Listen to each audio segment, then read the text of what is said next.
Hello students, welcome to my YouTube channel. Students, आज जो हम लोग चैप्टर फर्स्ट फिजिक्स की जो चैप्टर फर्स्ट है उसको डिस्कस करने वाले हैं। और जो ये हमारा चैप्टर है वो चैप्टर का नाम है मोशन। ठीक है, क्लास 9th की है।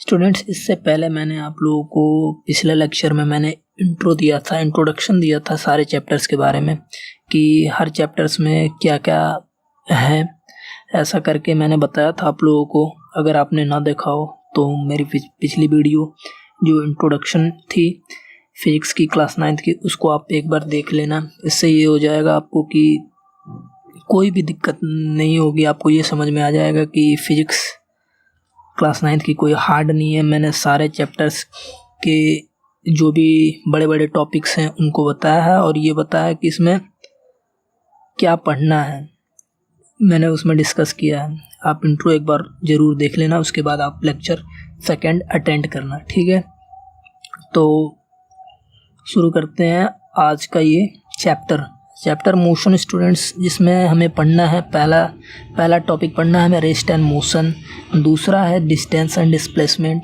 यूनिफॉर्म मोशन और नॉन यूनिफॉर्म मोशन के बारे में पढ़ना है। उसके बाद से जो है हमें स्पीड क्या होती है उसके बारे में पढ़ेंगे इस चैप्टर में।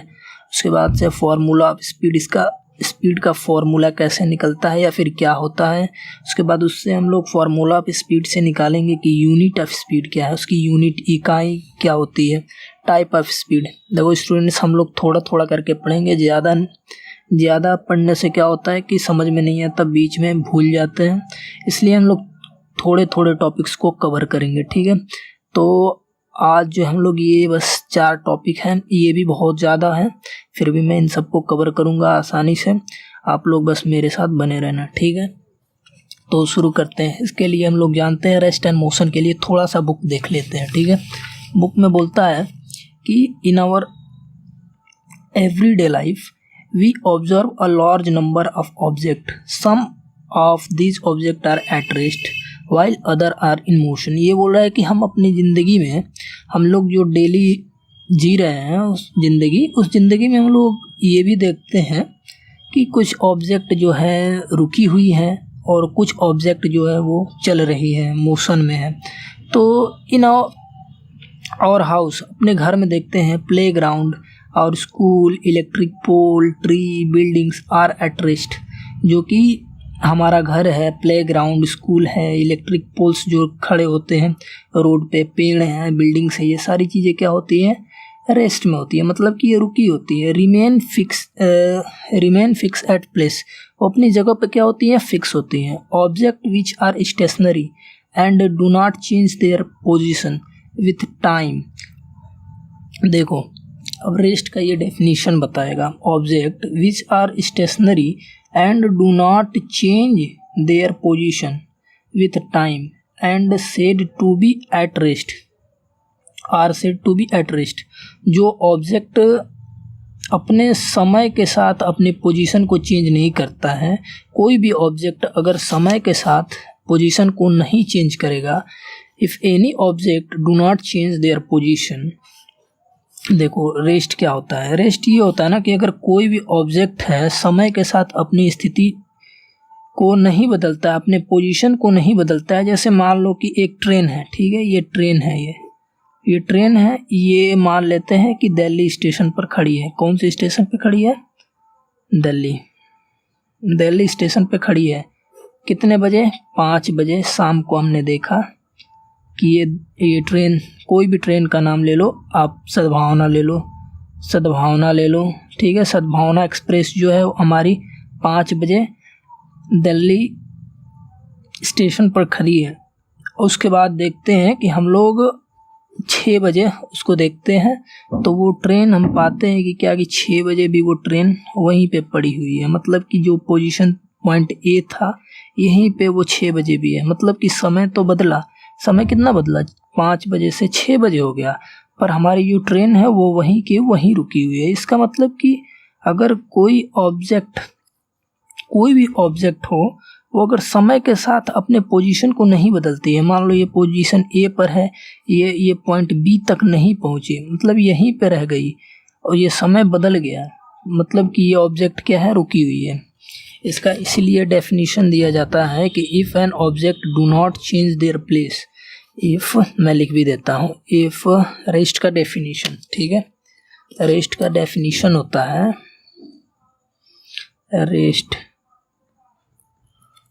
रेस्ट का डेफिनेशन होता है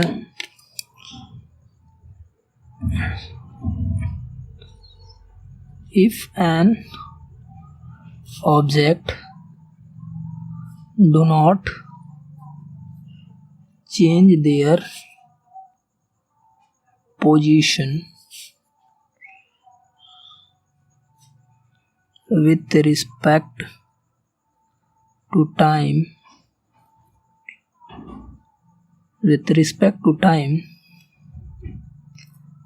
is said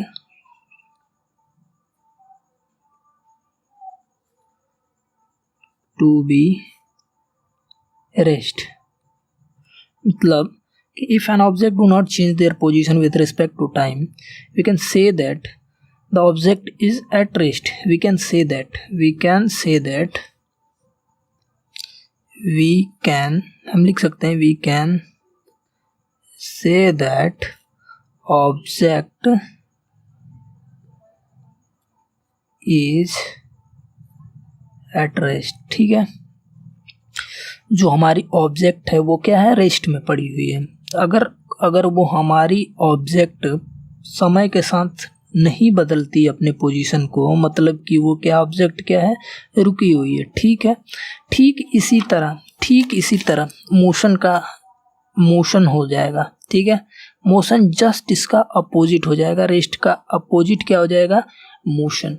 वो कैसे, जैसे कि कोई भी ऑब्जेक्ट है वो अगर समय के साथ अपने पोजीशन को चेंज करती है, जैसे कि ये ट्रेन है, वो 5 बजे यहाँ पे है, 6 बजे अगर यहाँ पे आ जाती है, या फिर कोई और उदाहरण ले लो, मान लो कि एक लड़का है यहाँ पे वो खड़ा है, ठीक है, पॉइंट ए पर खड़ा है, और कुछ समय बाद वो वही लड़का जो है पॉइंट बी पर जाकर खड़ा हो जाता है। मतलब कि कुछ समय बाद, मतलब उसने कुछ टाइम भी इसमें लिया, मतलब उसमें टाइम लिया है। ठीक है, टाइम लिया और कुछ समय बाद वो जो है अपनी पोजीशन को चेंज कर लिया। मतलब कुछ समय बाद अगर उसकी पोजीशन चेंज हो जाती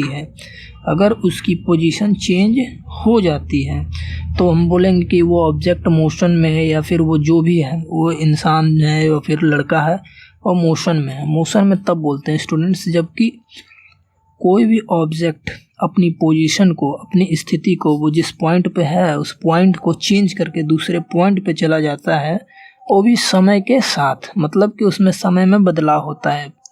कोई भी वो समय हो सकता है, वो 1 सेकंड का भी हो सकता है, 1 घंटे का भी समय हो सकता है। ठीक है, मतलब कि इसका डेफिनेशन सेम टू सेम इसी के अनुसार होगा, बट इसमें जो डू नॉट चेंज लिखा है इसकी जगह पर हो जाएगा कि change their position with respect to time, मतलब समय के साथ वो अपनी पोजीशन को चेंज करेगा। तो देखो इसमें दोनों डेफिनेशन दिए गए हैं। ठीक है, an object is said to be motion, एक ऑब्जेक्ट तब कहा जाएगा कि वो मोशन में है।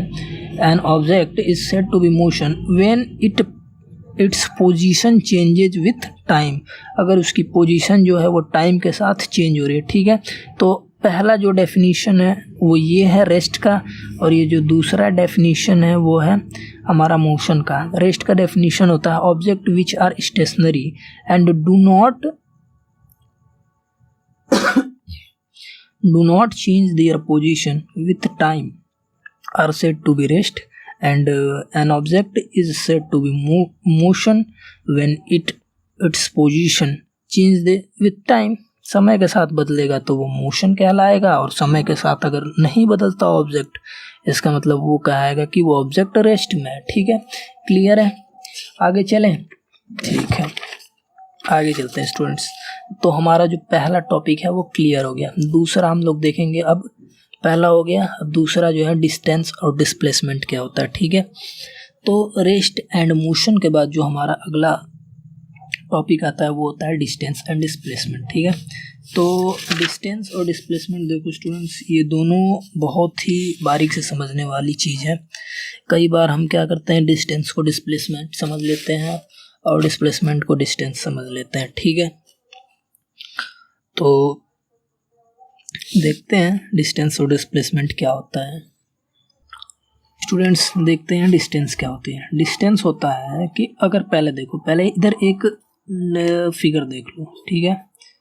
ये फिगर देखो, मान लो कि ये मेरा घर है, हाँ ठीक है, ये मेरा घर है और मैं यहाँ से ऐसे आया, फिर ऐसे आया, फिर ऐसे आया, फिर ऐसे आया, फिर ऐसे आया, फिर ऐसे आया और ये तुम्हारा घर है, ठीक है। मैं तुम्हारे घर पहुँच गया, ठीक है। ये मेरा घर है, ये तुम्हारा घर है और इसको मुझे कवर करने में जो है, इसको टोटल जाने में यहाँ पे जो है मुझे, तो यहाँ से यहाँ जाने में ये मैं पहले पॉइंट दे रहा हूँ BCD और ये हो गया E, ठीक है। यहाँ से यहाँ जाने में मुझे 5 मीटर लग रहे हैं, यहाँ से यहाँ जाने में मुझे 6 मीटर लग रहे हैं, यहाँ से यहाँ जाने में मुझे 2 मीटर लग रहे हैं, यहाँ से यहाँ मुझे 2 मीटर, यहाँ से यहाँ 5 मीटर, यहाँ से यहाँ 4 मीटर, ठीक है। तो डिस्टेंस का डेफिनेशन होता है कि the total path length covered by an object during a given time is the distance covered by it.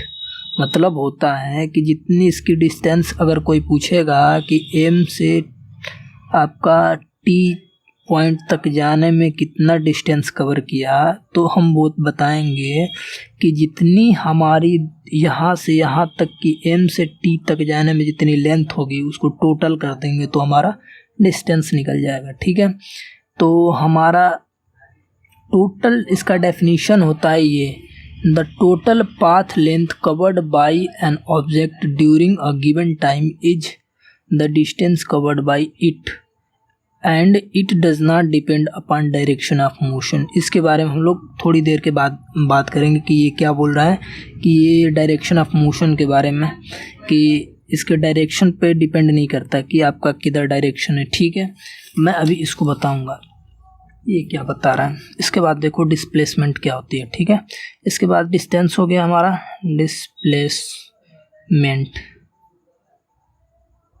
Displacement क्या होता है स्टूडेंट्स, सेम टू सेम यही समझ लो कि हम मेरे घर से तुम्हारे घर जाने में ये मैंने ऐसे रास्ता चूज किया ना, बट इसका डेफिनेशन बस थोड़ा सा इससे बदल जाता है कि इसमें टोटल लेंथ कवर्ड की जाती है उसको डिस्टेंस बोलते हैं, लेकिन इसमें टोटल लेंथ नहीं होता। डिस्प्लेसमेंट में शॉर्टेस्ट लेंथ होता है, इसमें होता है टोटल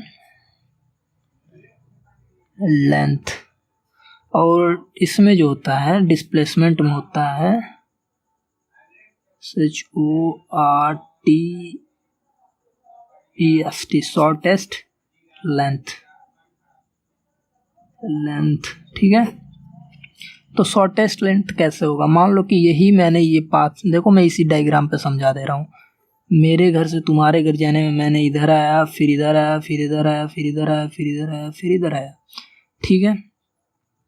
लेकिन इसमें ये टोटल लेंथ हमारा ये हुआ ना, तो ये डिस्टेंस कहलाया। बस इतनी सी अंतर है कि यहाँ से मैंने टोटल लेंथ किया तो डिस्टेंस हो गया, बट शॉर्टेस्ट लेंथ इसका कैसे निकलेगा। शॉर्टेस्ट लेंथ मतलब कि कुछ भी नहीं करना है, बस आप एक स्केल लो, कोई भी स्केल लो और डायरेक्ट पॉइंट M से पॉइंट T जो है इन दोनों को मिला दो, यही जो हमारी शॉर्टेस्ट लेंथ हो गई, ठीक है। ये हमारी शॉर्टेस्ट लेंथ हुई, यही कहलाएगी हमारी डिस्प्लेसमेंट। अब आओ एक और फिगर देखते हैं, ठीक है। एक और देखो, एक मैं पॉइंट यहाँ पे ऐड करना चाहूँगा जो मैंने छोड़ा था, कि ये जो होता है इसमें जो होता है डायरेक्शन मतलब नहीं रखता है, ठीक है, कि इसका डायरेक्शन कौन सा है, बट इसमें जो है कि डायरेक्शन मतलब रखता है।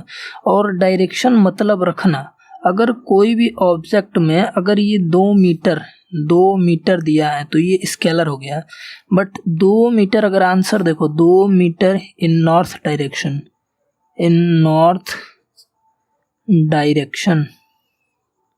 डायरेक्शन हो जाए, मतलब एक दिशा आ जाए, तो उसे बोलेंगे हम लोग कि ये स्केलर है और ये हो जाएगा हमारा वेक्टर।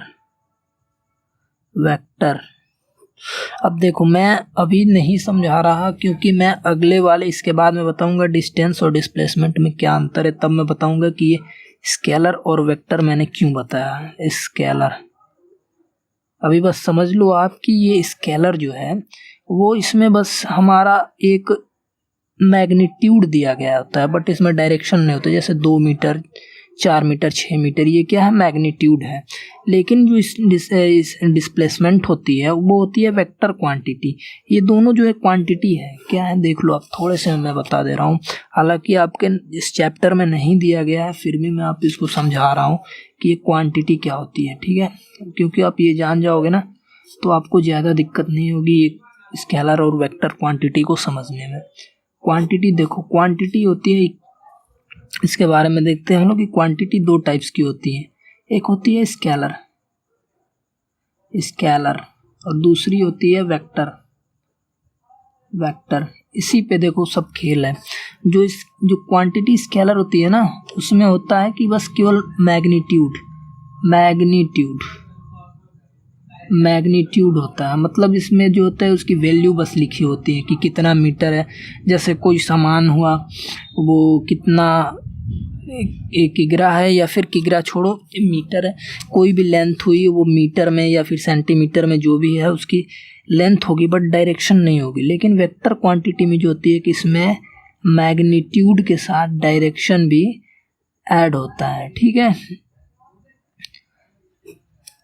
मैग्नीट्यूड के साथ डायरेक्शन भी ऐड होता है। स्केलर में केवल मैग्नीट्यूड होता है, स्केलर में बस मैग्नीट्यूड होता है, जैसे 2 मीटर, 4 मीटर बस। बट वेक्टर जो होता है उसमें मैग्नीट्यूड तो होता ही है 2 मीटर, प्लस उसके साथ ऐड हो जाता है डायरेक्शन कि किस दिशा में वो चल रहा है। तो 2 मीटर जो है वो राइट डायरेक्शन हो गया, या फिर लेफ्ट हो गया, या फिर क्या हो गया, अप हो गया, या फिर डाउन हो गया, या फिर नॉर्थ साउथ, मतलब कुछ ना कुछ उसके साथ ऐड होगा, ठीक है।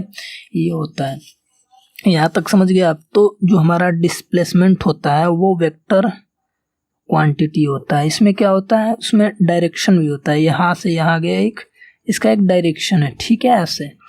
और लेकिन डिस्प्लेसमेंट डिस्टेंस में कोई भी डायरेक्शन मैटर नहीं करता, ठीक है, इसलिए हम लोग इसको बोलते हैं स्केलर क्वांटिटी। तो हमारा जो हो गया स्टूडेंट्स, हमारा जो हो गया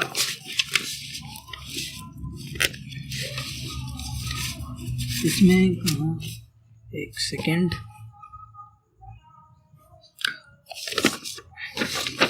इसमें हो गया हमारा रेस्ट एंड मोशन हो गया, डिस्टेंस और डिस्प्लेसमेंट हो गया। अब इसमें थोड़ा सा और जान लेते हैं डिस्टेंस और डिस्प्लेसमेंट में क्या अंतर होता है, ठीक है। अंतर क्या होता है, अंतर के बारे में देखते हैं कि इसमें अंतर क्या होता है। डिस्टेंस बोलता है और डिस्प्लेसमेंट ये है। डिस्टेंस में है कि distance is the length, total length, path length covered by an object during a given time. मतलब इसने पहला तो डेफिनेशन ले लिया है, हाँ, displacement during a given time is the shortest distance measurement from initial position to final position of the object. मतलब इसने पहला डेफिनेशन ले लिया, डिस्टेंस का डेफिनेशन ये हो गया, डिस्प्लेसमेंट का ये हो गया। पहला तो अंतर ये क्लियर हो गया। दूसरा जो है डिफरेंस हम लोग देखते हैं, distance has a magnitude only, no direction, जो कि मैंने आप लोगों को अभी बताया ना कि डिस्टेंस में कोई डायरेक्शन मैटर नहीं करता, इसमें डायरेक्शन नहीं होता है। और डिस्टेंस में जो होता है वो डायरेक्शन नहीं होता है, डिस्टेंस में केवल क्या होता है, मैग्नीट्यूड होता है। इसलिए इसे क्या बोलते हैं, स्केलर क्वांटिटी बोलते हैं।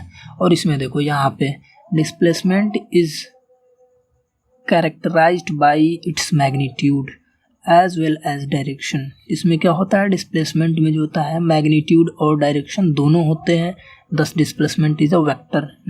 डिस्प्लेसमेंट क्या हो गया, इसलिए वेक्टर हो गया, ठीक है। दो जो हमारे डिफरेंस क्लियर हो गए। उसके बाद देखो अगला, distance is always taken positive, ठीक है। देखो स्केलर क्वांटिटी हमेशा पॉजिटिव हो सकती है, निगेटिव नहीं हो सकती, इसलिए डिस्टेंस जो होता है वो हमेशा पॉजिटिव होता है। अगर हम इधर भी जाएं या फिर इधर भी जाएं, हमारी जो डिस्टेंस होगी वो पॉजिटिव होगी। लेकिन डिस्प्लेसमेंट होती है कि डिस्प्लेसमेंट कैन बी पॉजिटिव और निगेटिव और इवन जीरो। ये जो होती है डिस्प्लेसमेंट जो होती है निगेटिव भी हो सकती है, पॉजिटिव भी हो सकती है और ज़ीरो भी हो सकती है, ठीक है। तो हमारा थर्ड डिफरेंस जो हो गया वो ये हो गया कि डिस्टेंस हमेशा पॉजिटिव होगी लेकिन डिस्प्लेसमेंट हमेशा डिस्प्लेसमेंट जो है पॉजिटिव, नेगेटिव या फिर जीरो भी हो सकती है, ठीक है। उसके बाद अगला है कि distance can never have a magnitude less than that of displacement. बोल रहा है कि distance can never have a magnitude less than of its displacement. Displacement से ज़्यादा ही डिस्टेंस होगा, कभी भी डिस्टेंस का जो वैल्यू होगा, जो उसका मैग्नीट्यूड होगा, वो कभी भी डिस्प्लेसमेंट से कम नहीं होगा, ठीक है, उससे अधिक ही होगा।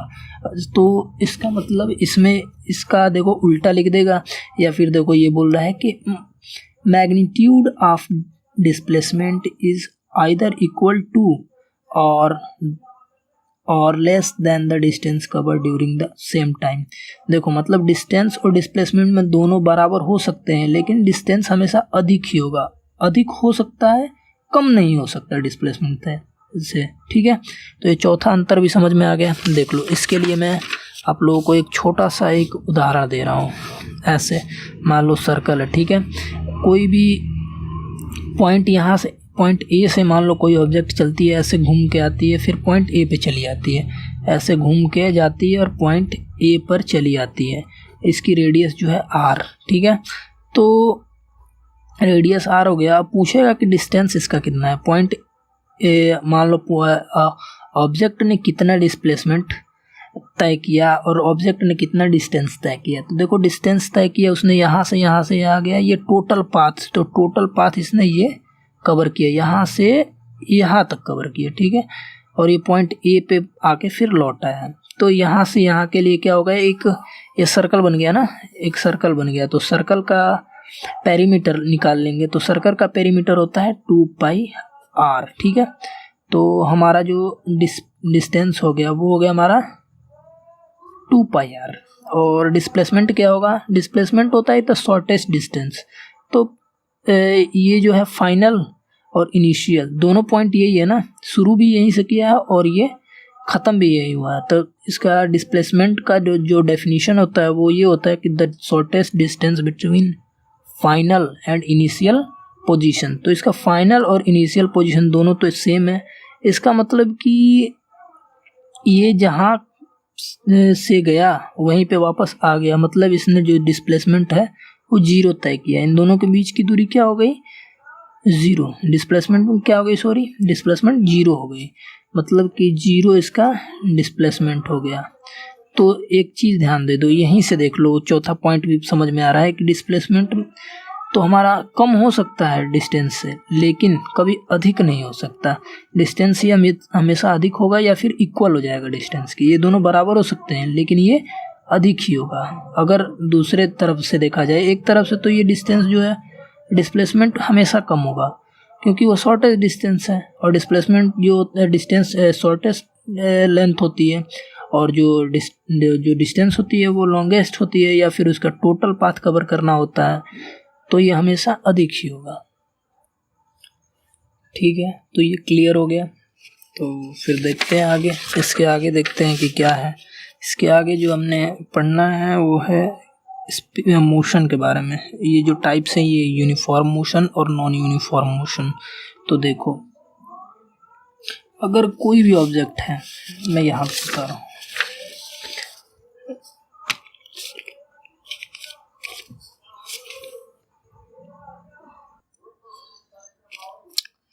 यूनिफॉर्म मोशन और नॉन यूनिफॉर्म मोशन। देखो, अगर कोई भी ऑब्जेक्ट है वो अगर समय के साथ उसके डिस्टेंस में एक बराबर परिवर्तन होता है, मतलब कि 2 सेकंड में अगर कोई भी ऑब्जेक्ट 5 मीटर कवर करती है, फिर अगले 2 सेकंड में फिर अगले 2 सेकंड में वो 5 मीटर कवर करती है, कोई भी ऑब्जेक्ट हो या फिर कोई ट्रेन है, वो मतलब कि एक समय के साथ देखते हैं कोई भी ऑब्जेक्ट को, हर 2 मिनट पे वो 5 किलोमीटर मान लो कोई ट्रेन कवर कर लेती है, फिर दूसरे मिनट में देखते हैं तो वो 5 मीटर कवर कर लेती है, फिर अगले 2 मीटर में देखते हैं तो 5 मीटर। इसके बाद देखते हैं अगला जो है uniform motion and non uniform motion, ठीक है। तो यूनिफॉर्म मोशन क्या होता है, यूनिफॉर्म मोशन होता है यूनिफॉर्म मोशन, ठीक है। तो यूनिफॉर्म मोशन होता है an object is said to be in uniform motion if it covers exactly the same distance in equal interval of time however small these times intervals. देखो ये बोलता है कि यूनिफॉर्म मोशन वो होता है जिसमें कि अगर कोई मान लो कोई ऑब्जेक्ट है या फिर कोई ट्रेन है, ठीक है, वो एक समय पे यहाँ पे, दूसरे समय पे यहाँ पे, तीसरे समय पे यहाँ पे, चौथे समय पे यहाँ पे, ठीक है। मान लो 5 बजे वो यहाँ पे, 6 बजे यहाँ पे, 7 बजे यहाँ पे, 8 बजे यहाँ पे, और इन दोनों के बीच की दूरी जो है वो 100 किलोमीटर मान लेते हैं। इन दोनों के बीच की दूरी जो है वो 100 किलोमीटर मान लेते हैं। इन दोनों के बीच की दूरी जो है वो 100 किलोमीटर मान लेते हैं। मैं अभी समझा रहा हूँ आपको, बस थोड़ा सा 1 मिनट फिगर बन जाने दो। मान लो कि ये ट्रेन है, वो 5 बजे यहाँ पे है, 6 बजे जो है वो यहाँ पे आ गई 100 किलोमीटर, फिर 7 बजे, मतलब 7 बजे फिर 100 किलोमीटर, फिर 8 बजे जो है वो फिर 100 किलोमीटर कवर कर लेती है। मतलब कि अगर कोई ऑब्जेक्ट एक समय के साथ, मतलब एक ही समय अंतराल में, मतलब कि एक समय का अंतराल ले लेते हैं, 1 घंटे का, 1 घंटे का गैप ले लेते हैं, तो वो भी ऑब्जेक्ट जो है वो सेम डिस्टेंस कवर करे। मतलब कि 1 घंटे में उसने 100 किलोमीटर कवर किया, फिर अगले 1 घंटे में 100 किलोमीटर, वो अगले 1 घंटे में 100 किलोमीटर, तो इसे बोलेंगे यूनिफॉर्म मोशन में है। वो ट्रेन क्या कर रही है, वो यूनिफॉर्म मोशन में चल रही है।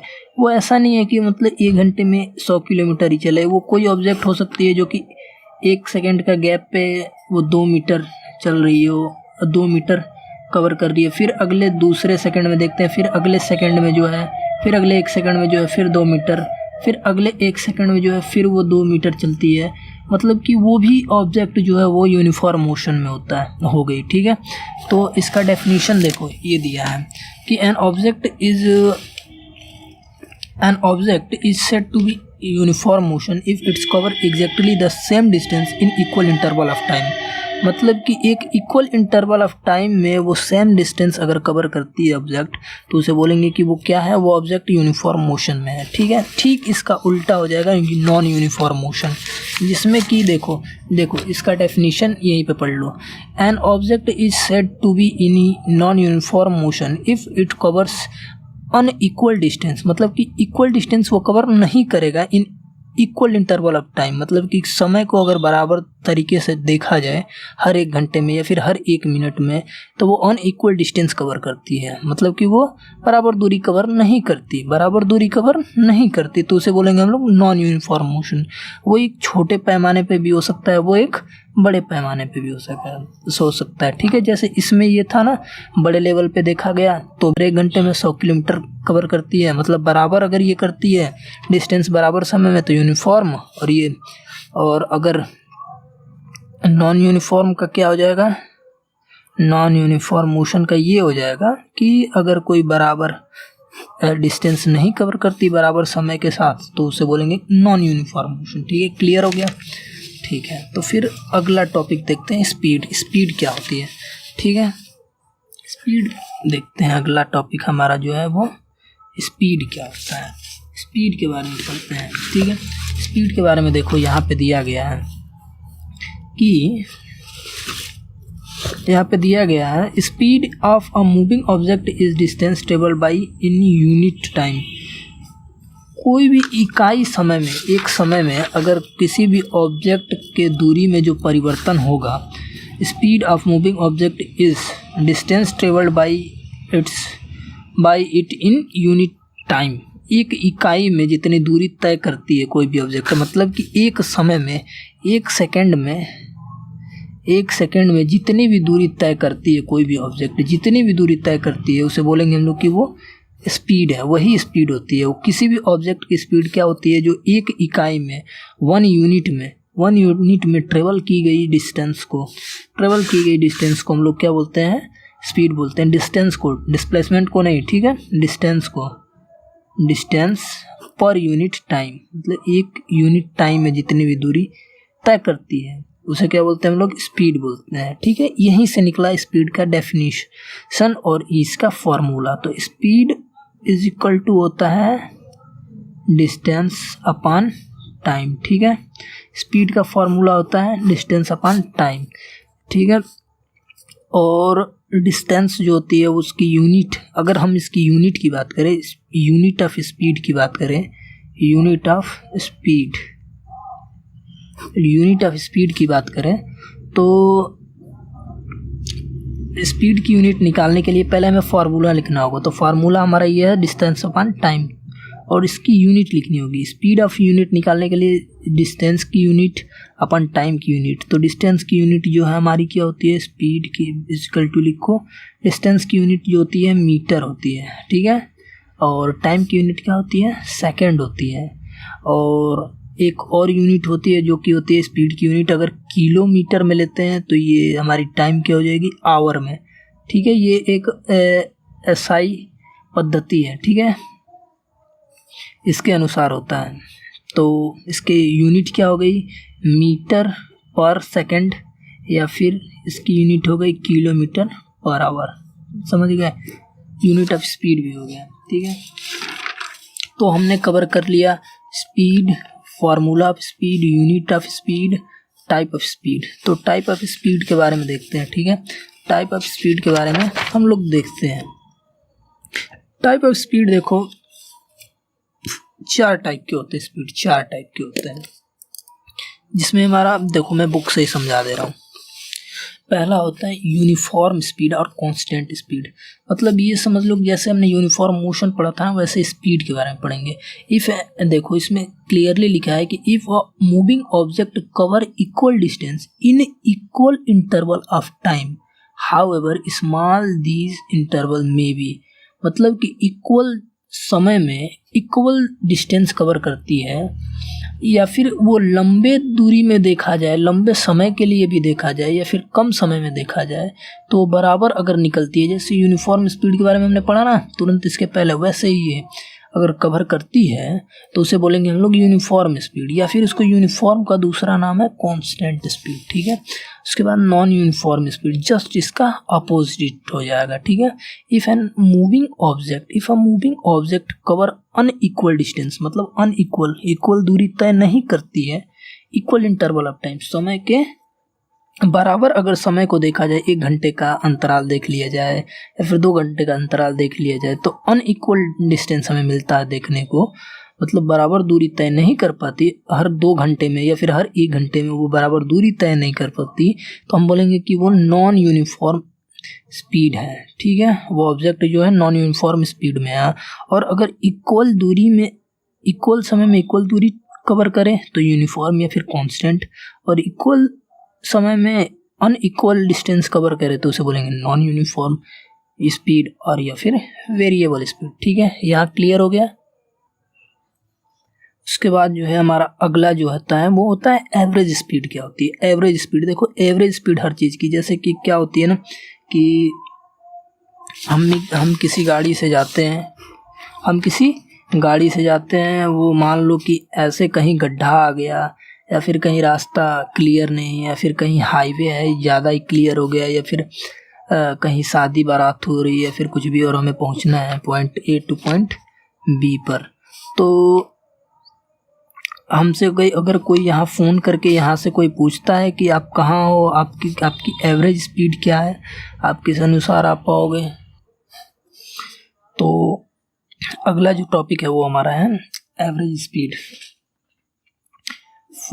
तो देखो the average speed of a moving object is defined as the ratio of total distance travelled by an object to the total time taken to cover the distance.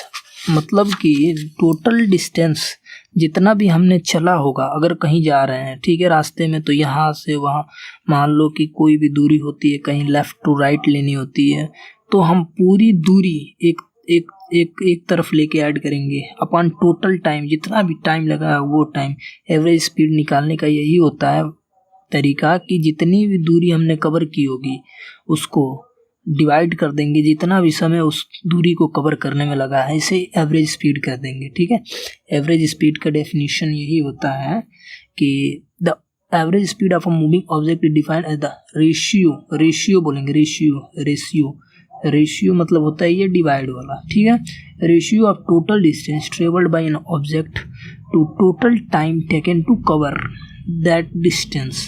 और उसको समय कितना लग रहा है, मतलब टोटल डिस्टेंस ट्रेवल्ड अपन, मतलब कितनी दूरी हमने तय की, टोटल दूरी अपन टोटल टाइम उसको कवर करने में कितना समय लगा, तो उसे हम लोग बोलेंगे VAV। VAV मतलब होता है एवरेज वेलोसिटी या फिर एवरेज स्पीड। तो वेलोसिटी नहीं बोलते हैं, ठीक है, V लिखते हैं, लेकिन ये वेलोसिटी का होता है, लेकिन यहाँ पे S भी लिख सकते हैं। स्पीड या फिर VAV लिखो, कोई दिक्कत नहीं है। तो एवरेज स्पीड होती है कि S/T। S टाइम को डिनोट करता है, डिस्टेंस को, और T टाइम को डिनोट करता है। इसके बाद जो है हमारा अगला टॉपिक है वो है इंस्टेंटेनियस स्पीड। टाइप्स हैं, सॉरी, ये जो टाइप्स हैं ये सारे टाइप्स हैं, यूनिफॉर्म स्पीड और non uniform speed, average speed, ये सारे स्पीड के टाइप हैं। इंस्टेंटेनियस स्पीड भी। इंस्टेंटेनियस स्पीड देखो होता क्या है, the speed of an object at a particular instant during its motion is called instantaneous speed. Instantaneous speed देखो होता क्या, इंस्टेंटेनियस स्पीड वो होता है कि जो कि अचानक किसी के स्पीड में जो इंक्रीजमेंट होती है फिर डिक्रीजमेंट होती है, उसे हम लोग बोलते हैं इंस्टेंटेनियस। जो अचानक हो स्पीड में, जैसे हमने स्लेटर दिया, कोई भी बाइक आप चलाते हो, स्लेटर अचानक दोगे तो स्पीड अचानक बढ़ जाती है ना, तो उसे बोलेंगे इंस्टेंटेनियस स्पीड। कोई नॉर्मल स्पीड होती है, जैसे नॉर्मल स्पीड में हो गया यूनिफॉर्म में क्या होता है कि वो एक टाइम टू टाइम कुछ समय, हर समय के बाद, हर समय में देखते हैं हम लोग कि एक नॉर्मल स्पीड के एक टाइम, इक्वल टाइम के साथ इक्वल डिस्टेंस ट्रेवल करती है, तो वो हो जाता है हमारा यूनिफॉर्म। और जो इक्वल टाइम में अनइक्वल डिस्टेंस ट्रेवल करती है उससे ऑब्जेक्ट, वो उसे बोल देते हैं नॉन यूनिफॉर्म स्पीड। और एवरेज जो होता है कि वो टोटल टाइम, जो भी टोटल टाइम है किसी भी ऑब्जेक्ट का, उसको डिवाइड कर देंगे, जो भी टोटल डिस्टेंस है वो टोटल टाइम से डिवाइड कर देंगे, तो हमारा जो एवरेज स्पीड होगी वो निकल जाएंगी। और इंस्टेंटेनियस स्पीड के बारे में मैंने अभी आपको बताया कि कोई भी इंस्टेंटेनियस मतलब अचानक स्पीड जो होती है ना, वो अचानक जो स्पीड होती है वो से बोलते हैं इंस्टेंटेनियस स्पीड। और इंस्टेंटेनियस स्पीड देखो यहाँ पे दिया है कि the speedometer fitted on the dashboard and automobile measure it instantaneous speed. कोई भी बाइक होती है इसकी इंस्टेंटेनियस स्पीड नापने के लिए स्पीडोमीटर लगा होता है, ठीक है। तो स्टूडेंट्स आज के लिए इतना ही, फिर अगले जो इसमें आगे भी जो लेक्चर्स हैं, वो इसके आगे जो लेक्चर 3rd होने वाला है उसके लिए हम लोग अगली वीडियो बनाएंगे, क्योंकि एक वीडियो में सारे लेक्चर अगर कवर करते हैं तो आपको भी दिक्कत होगी, क्योंकि समझना भी तो है आपको साथ में, ठीक है। तो स्टूडेंट्स आप कोशिश करना कि एक बार में नहीं, इसको 2 बार, इस वीडियो को आप कई बार देखना, ताकि आपको सारे जो भी हैं कि रिवाइज भी हो जाएंगे और क्लियर भी हो जाएंगे आपके सारे टॉपिक्स, ठीक है। तो मिलते हैं हम अगले लेक्चर में, तब तक के लिए थैंक यू एंड जय हिंद।